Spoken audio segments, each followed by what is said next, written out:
On this episode of the Carolina Sports Guy, we're going to be talking about top 10 interior offensive linemen who've ever played for the Carolina Panthers. First, if you haven't subscribed to this channel, please do so. It doesn't cost anything. Pound that like button, leave some comments, and hit the bell notification to be notified of more upcoming events on the Carolina Sports Guy. Guys, I got sitting around thinking, I've done the quarterbacks, the running backs, the receivers, even the linebackers, defensive ends, defensive tackles. So I really wanted to concentrate on the offensive line, particularly the interior offensive line, your centers and your guards. Now, I did come up with a couple of honorable mentions. First honorable mention I want to talk about was a guy who was highly touted, kind of puzzling pick at the time. I believe it was a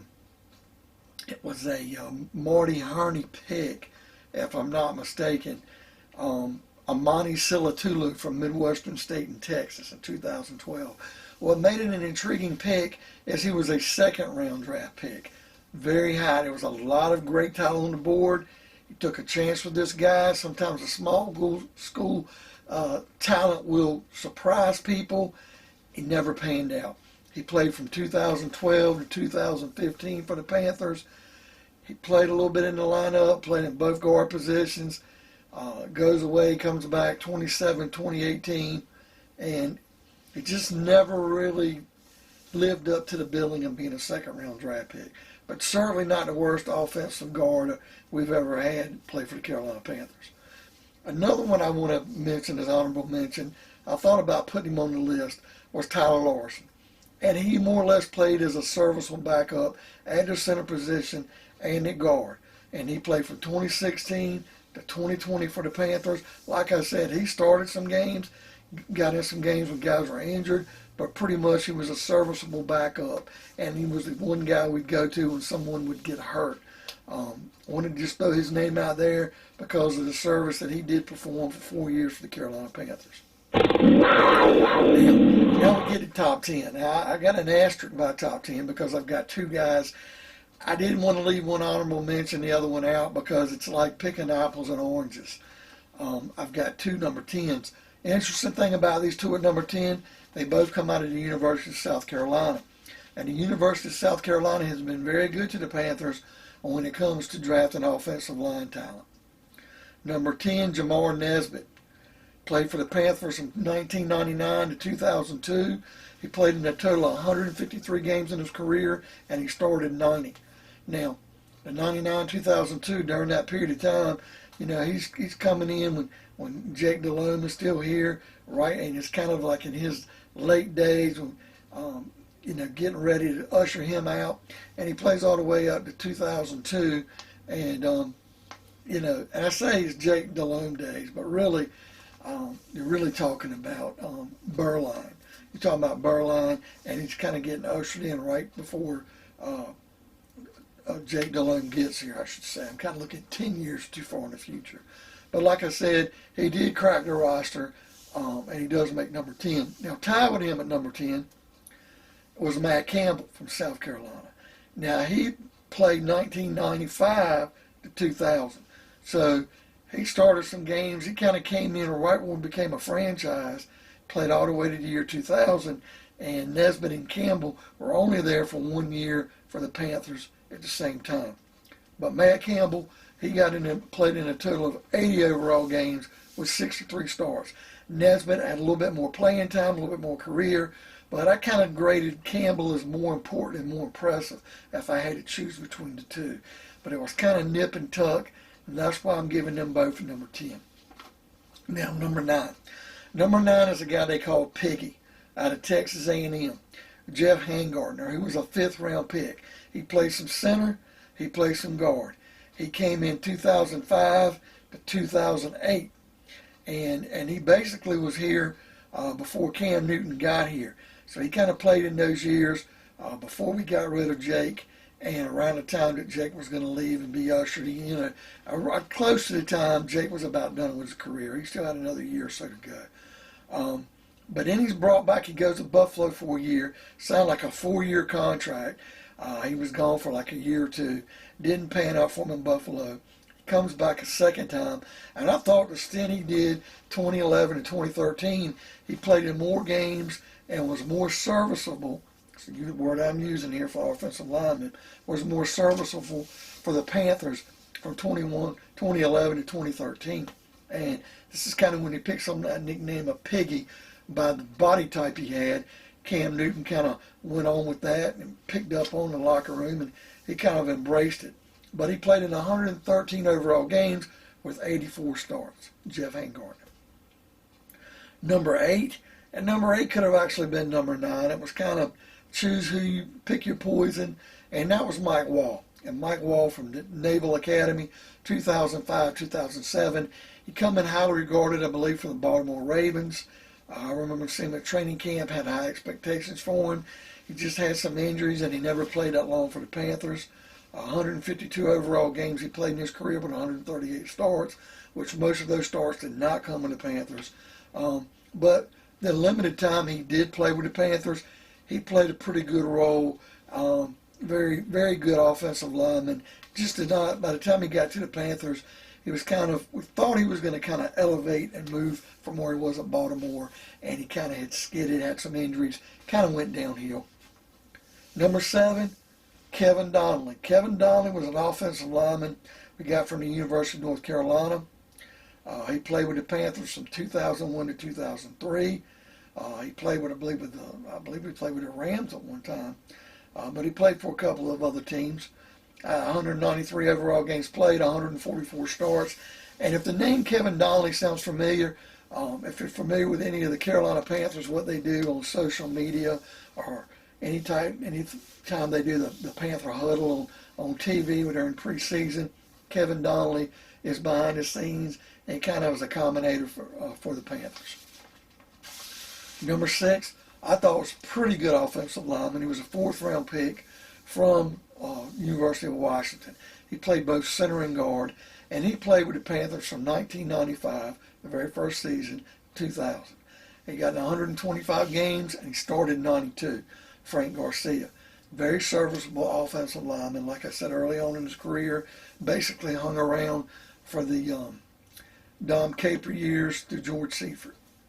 And number 5 is where we're starting to get in some really good interior offensive linemen. Jeff Mitchell. I believe it's another player, that played for the Baltimore Ravens, if I'm not mistaken. But he played with the Panthers from 2001 to 2005 from the University of Florida. And hey, when I say he was here for the Panthers, even though his stint was only 4 years, he played in 119 games, and he started 118. So when he was healthy, when he was available, this wasn't a guy that rode the bench. He played. Now, we're moving on to the top 4 offensive linemen in Carolina Panthers history for the interior line. And these, to me, by far, these 4 actually played together at one part in their career or another. So this is one reason why the Carolina Panthers had that really good playoff run where they made the playoffs in 3 out of 4 years. Although, like I said, 3 out of 4 years, one of those years was a 7-8-1 season. But still, 3 conference division championships playing under these 4 offensive linemen. Number 4, we drafted out of the University of South Carolina again in 2004, Travelle Wharton. Very soft-spoken guy. And the thing about Travelle Wharton, his time for the Panthers, 2004 to 2011, he also came back and played in 2013, is he just didn't play guard. He started at guard. We kicked him out to left tackle at one time, and then right tackle, and he goes back to guard. He played everywhere but center, I believe, on the offensive line for the Panthers, and he never complained about it. But he was a 3rd-round pick from the University of South Carolina, 111 starts in 115 games. Like I said, Travelle Wharton, one of the more underrated offensive linemen, and definitely one of the better offensive linemen, especially the interior the Carolina Panthers ever had. Number 3. Number 3 was an undrafted free agent gem from Ohio State. Dave Gettleman, the one good thing he did is he got Andrew Norwell to sign with the Panthers. This guy should have been drafted, folks. There's no way this guy. We have drafted offensive linemen, like I said, Silatolu in the 2nd. Edmund Kabila, who was terrible. second, third round. Just some terrible guys we drafted over time. Andrew Norwell goes undrafted. And he played with the Panthers from 2014 to 2017. Now, once he got in, he had a 95-game career for the Panthers. 94 out of 95 games. This guy, and like I said, some of these games were Jacksonville because he left the Panthers, signed a huge contract with Jacksonville, which he did deserve. But 94 out of 95 games he started. He was a beast. The Super Bowl year, this guy was a Pro Bowler, just incredible offensive lineman, was a true mauler. And he was very underrated. And my hat's off to Andrew Norwell because number 68 was a great lineman. Number 2, coming out of that same draft in 2014, was our third-round pick out of LSU. And I believe the Dallas Cowboys were high on this guy. And then we snuck ahead of them, or somehow before they drafted, we got Trey Turner from LSU. He played with the Panthers from 2014 to 2019. This was the guy we traded last year to the Chargers for Russell Okung on the offensive line. We were looking more for tackle health. Trey Turner started having injuries, but man, he started 89 of 93 career games and 5 straight Pro Bowls with the Panthers from 2015 to 2019. Couldn't ask for anything more. As good as Andrew Norwell was, and he was a beast, Trey Turner was just a tad bit better. But these two guys together playing at guard, this is why we dominated and did so well. And it didn't hurt having Cam Newton either. Now, the center for that period of time we had, Kalil. We drafted him in the second round in 2007 and never looked back. Here's a guy who played with us from 2007 to 2018. 5-time Pro Bowler, 2-time NFL first team, 1-time NFL second team. 155 games played with 152 starts. He even believed got kicked out to tackle one year. But this guy was a true blue center from USC. Truly the best offensive lineman on the interior that this franchise ever had. Definitely the number 1 center.